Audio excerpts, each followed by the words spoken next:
Welcome to Caregiver SOS On Air, presented by the WellMed Charitable Foundation, with nationally known gerontologist Carol Zernail and award-winning veteran broadcaster Ron Aaron.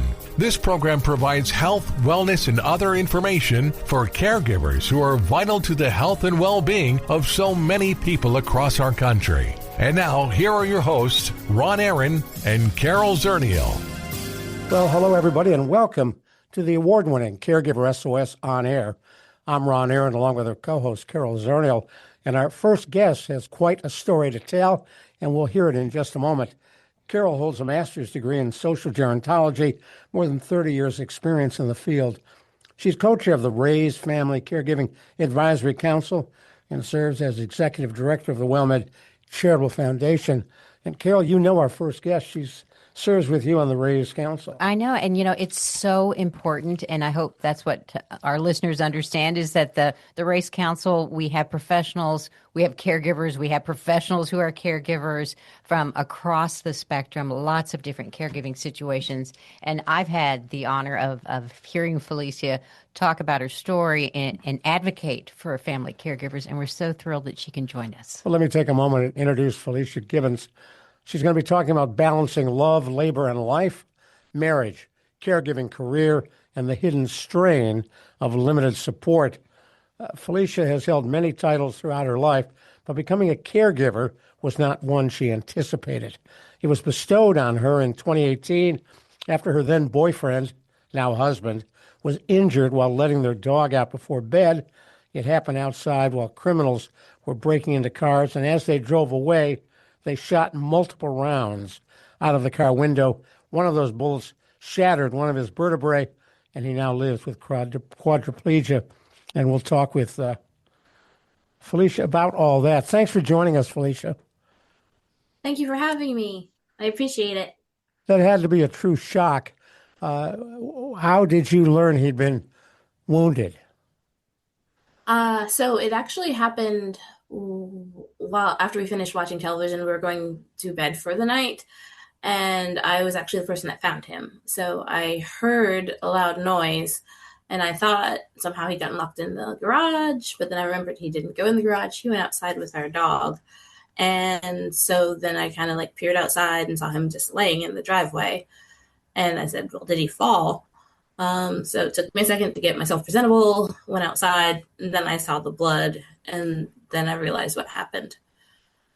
What were your thoughts?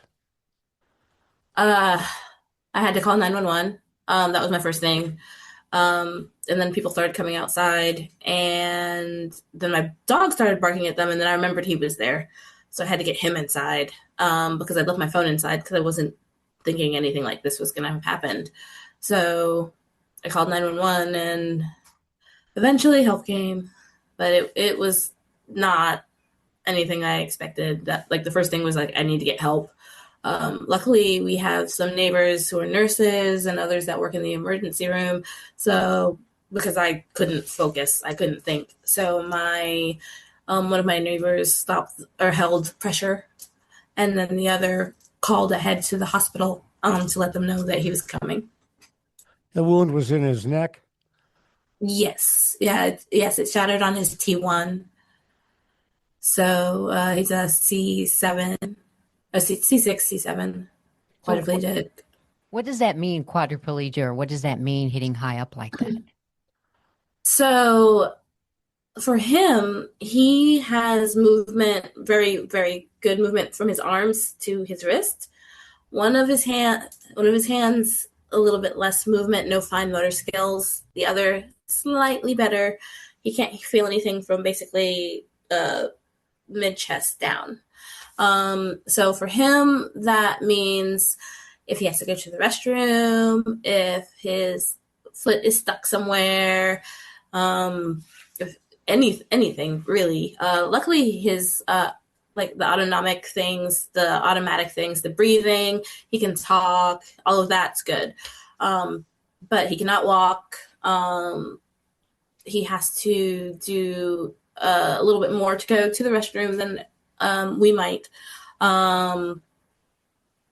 He has to worry about pressure sores because he can't feel things. So if a good example, his wheelchair several years ago, his ankle was pressing against it. It was a new chair, and so he wasn't used to it. And we didn't realize it was pressing against it. And it's been several years now, and he still has a pressure sore that we've been fighting with, trying to get it to heal. So it's a lot more than just not being able to walk or use his hands completely. There's a lot of other things that go into it. Hold that thought. We're going to come right back to you. I'm Ron Aaron, along with our co-host, Carol Zernail. If you just joined us, you're listening to the award-winning Caregiver SOS On Air. Our podcast available wherever you listen to your podcast, and we're also on the radio in several cities in Texas and Florida as well. Our special guest today is Felicia Gibbons. Carol Zernail knows her from Felicia and Carol's service on the Raise Family Caregiving Advisory Council. And Felicia, you mentioned to us that one of the fears your boyfriend had, you were not married at the time, was that it would be sayonara. You wouldn't stick with him. Yes, and actually it's Gibson. I think I might have put two B's when I put this, but it's Gibson. But yes, he ended up asking me to marry him while he was in ICU. And so he had already had the ring because we had celebrated an anniversary earlier that month, and everybody expected him to ask me then, but he didn't because they all expected it.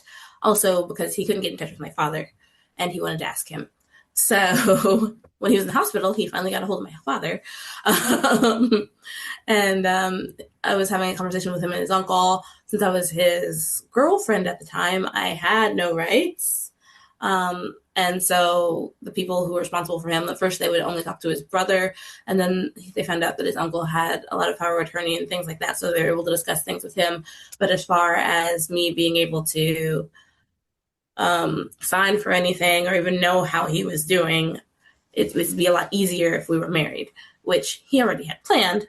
So his uncle's like, hey, I know you planned on doing this way, but, you might need to. And I was like, huh? And so he asked.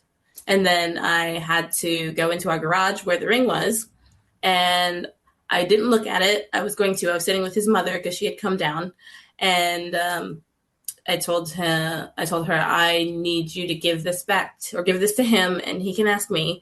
So with the help of his physical therapist, occupational therapist, the nurses, they decorated his room. His uncle helped too, because I sent him a text message saying, this, I want him to be able to ask.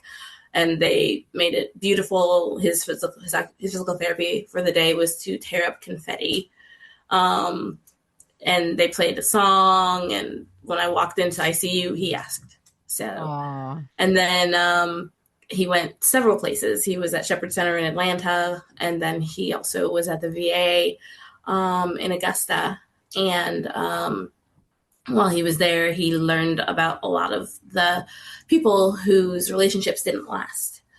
And he said he was scared that I wasn't going to say yes. And I said, well, why wouldn't I? You're still the same person. And we didn't know. I mean, I didn't realize all of the things that were going to come, but I love him. So you said yes. Mm-hmm. And where did you get married? ICU. Very romantic. More decorations, more confetti tearing. Yeah, so they did decorate it. I'm not sure who. I don't know if it was his mom. Someone did. I think the nurses. It's not very often that they get to see happy endings in ICU. So they decorated. I had a dress that I had gotten for a derby prom. I used to play roller derby, and I'm semi-retired now. And so I had a white dress, and he saw me and he said, "You tricked me." And I was like, "No, this is not a wedding dress. It's just an old prom dress that I was going to wear to something else." And it went really well.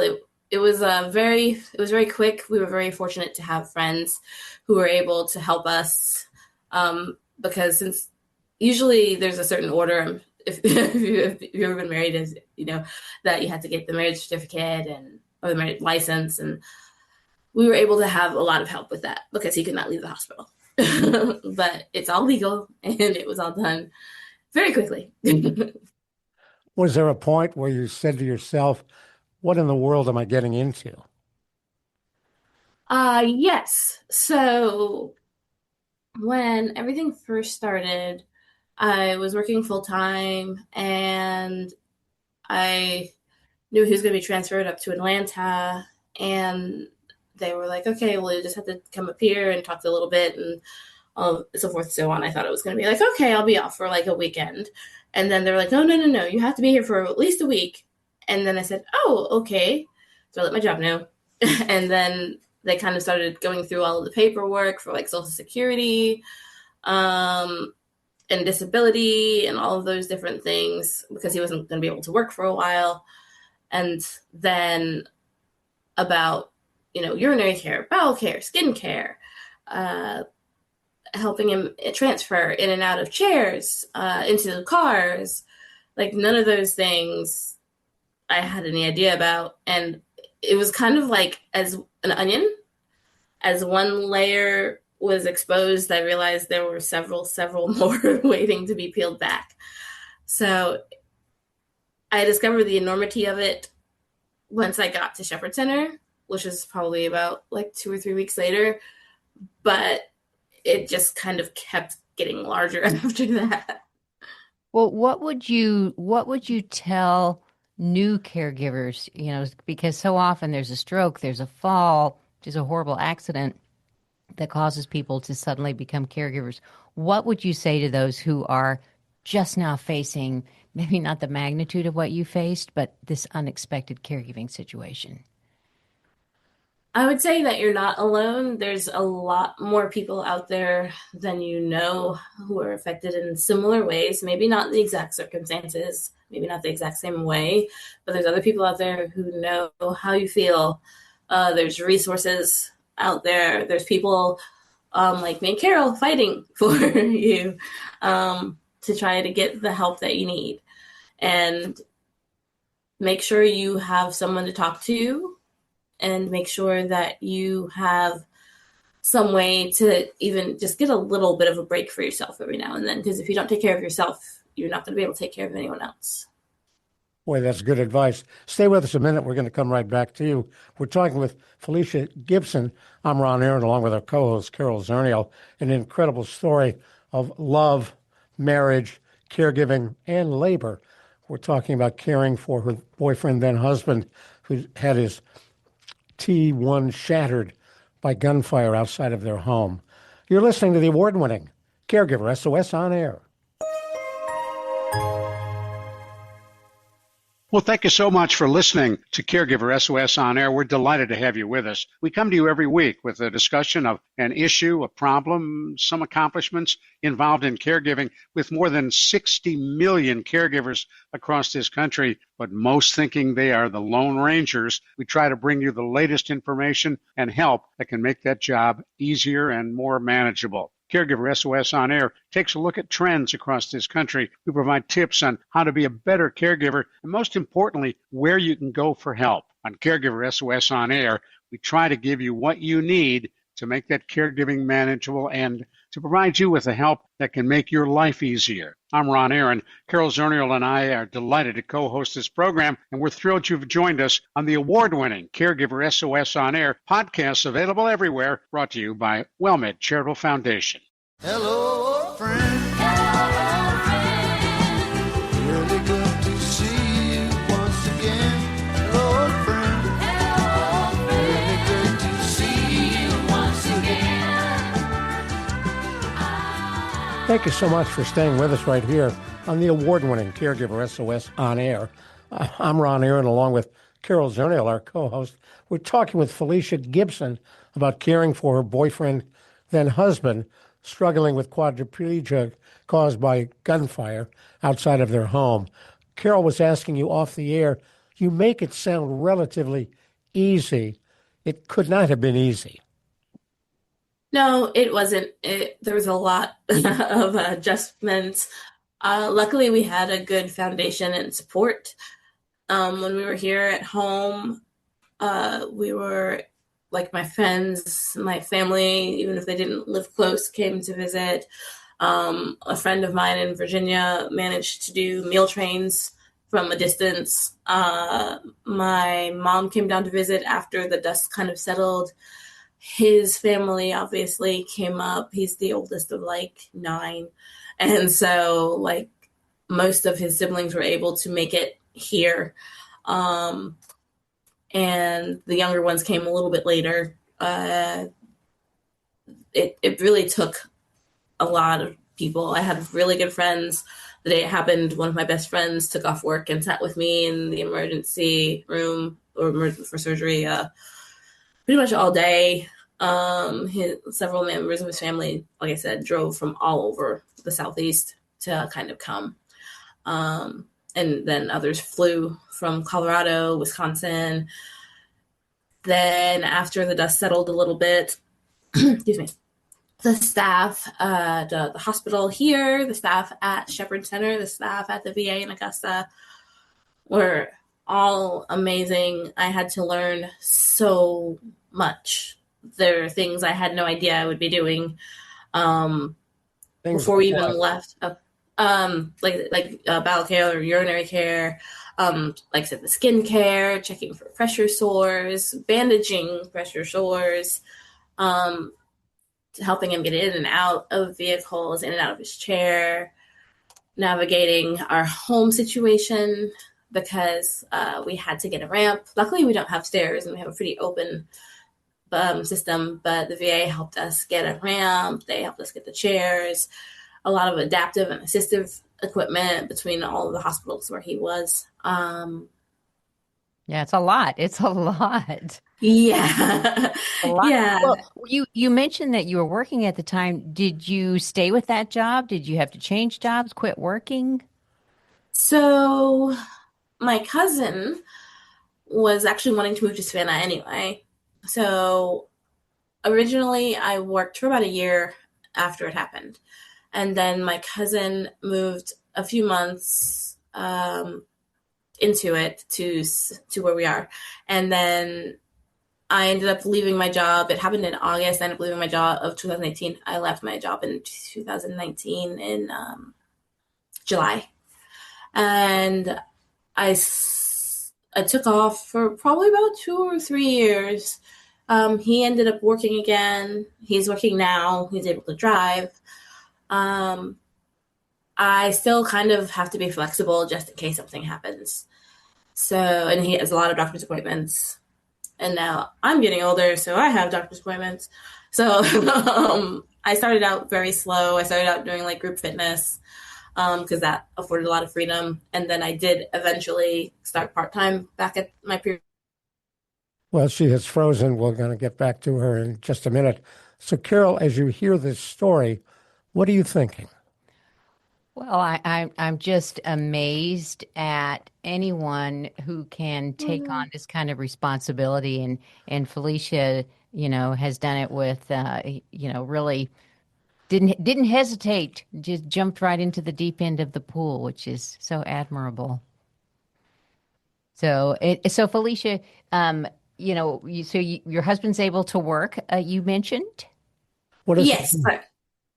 He is a program analyst for a big airplane producer. So, And he drives to work, or he works from home? He drives to work. After COVID hit, everybody was working from home, but they managed to get back into the office, and he prefers to go into the office. He likes to be around people. So he drives to work. And then I go into work every day too at the vet clinic, and then with my group fitness job. So far things are going pretty well. Sounds like you both are busy. Now, I saw in the information that you sent us that you have been a peer mentor to other families who find themselves dealing with paralysis. Yes. So when I was not working before I went back, I started volunteering with the Christopher and Dana Reeve Foundation, and I started out with advocacy, and then I moved into telling people about the Paralysis Resource Center, and then I moved into peer mentoring because I met a lot of different people. What do you share with them? Basically just kind of how everything with me went. I answer any questions. I just kind of go with what I what I went through. If they ask for any resources and that sort of thing, I try and help share that as well. Well, so you and I sit on the RAISE councils. We're helping to inform federal policy for caregivers. And we've got different goals, but what are you looking for? What's on your wish list for other caregivers like yourself? There's so many things. I really would like for caregivers to be paid. A lot of them are not. I know there are a few programs that offer it. I know the VA did offer it to me, except for I didn't realize how important it was at the time.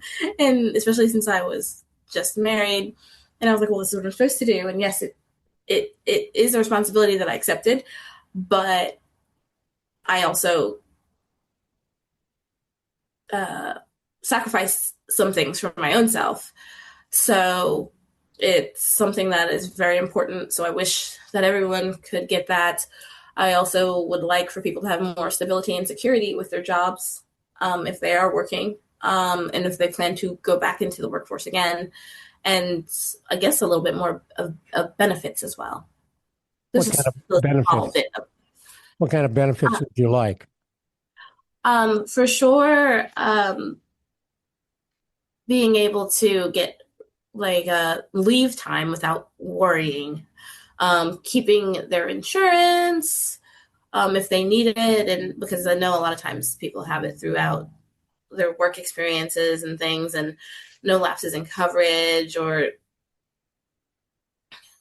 worrying about that. If they have vacation benefits, or a lot of small businesses don't have the same rules as large businesses do for their FMLA. They have their FMLA, but it's very different for companies that are 50 plus than those mom and pop shops. So I would like if there was some way for the mom and pop shops to still be able to keep their employees, but able to function at the same time, if that makes sense. Yeah, and even with FMLA, it's not paid leave; it's unpaid leave. You job. Yeah, so I wish there was some sort of way for there to be a little bit of help, because it's not always in situations like mine that these happen. People have parents, people have children. You never know what's going to happen, or even themselves at any given time. Tell us about your husband. He obviously had military service, getting VA benefits. What did he do in the military? Yes, he was in the military before I met him. He was a crew chief. And so he served 8 years in the military before leaving, and ultimately he ended up going out to Gulfstream. And so he works there. He got a contract, and then he got hired on, and then they kept his job. And that was a huge relief to us too. So he's one of the lucky ones that works for a company that does take care of their people. What's he like? Paint a picture for us. So I managed to marry someone slightly younger. He is full of life, full of spirit. Like I said, he's the oldest. And I was a youngest / only. My mom's only and my dad's youngest. So that's an interesting pairing. And he likes to tell me I'm such an only child all the time. He's just very responsible, but he knows how to cut loose, very sociable, likes playing games, loves spending time with our dogs, and he's become a cat person as well. He's just happy to still be here and be able to spend time with family. And we're planning on a lot of trips abroad, and just he's an adventurer. He's always been. How difficult is it for you to travel with him? So we do a lot of regional trips just because it's easier to drive, and he's a driver. And we've flown twice, once out to Colorado, once out to Wisconsin. The first time was scary because it was like less than a year after he got injured, or about a year or so after he got injured. And it was a little bumpy at times. It takes a lot of planning. a lot of communication. I have to carry a lot of things. Felicia, we're going to have to stop you right here. We're flat out of time. It's an incredible story. We thank you for being with us, Felicia Gibson. I'm Ron Aaron, along with Carol Zernail. We'll talk with you soon right here on Caregiver SOS On Air. The executive producer for Caregiver SOS On Air is Daniel Calderon. The producer is Sharice Pendleton. And the associate producer is Catherine Oglesby. We'll see you next week on Caregiver SOS On Air. You've been listening to Caregiver SOS On Air, an exclusive presentation of the WellMed Charitable Foundation. We welcome emails with suggestions and comments on this program at radio@wellmed.net. Join co-hosts Carol Zernail and Ron Aaron next week for more on caregiving, improving the health and well-being of caregivers and their care recipients everywhere. For more on caregiving and podcasts of our programs, visit caregiversos.org.